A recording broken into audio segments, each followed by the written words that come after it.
সবশেষে যে তোমারে পাইল, সে যেন তোমারে কিন্না দেয় বাড়িতে ফেরিওলা আসলে শখের কানের দুল। সে যেন বুঝতে না দেয় ভালো থাকা আর ভালোবাসার মাঝে পার্থক্য।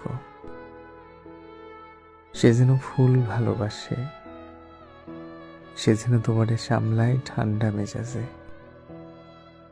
যেমন তুমুল বাতাসে কিশোর সামলায় আসমানে থাকা পাগলা ঘুড়ির নাটায়, অথবা কৃষক ধান কাটার সময় যেমন সামলায় শাহাদাত আঙুল।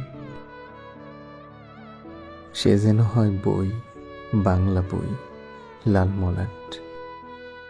তুমি যেন তারে পড়তে পারো সহজে, মুখস্থ কইরা নিবার পারো অতি দ্রুত। সে যেন তোমার কাছে শুনতে চায় তোমার সবচেয়ে দুঃখের গল্পটা।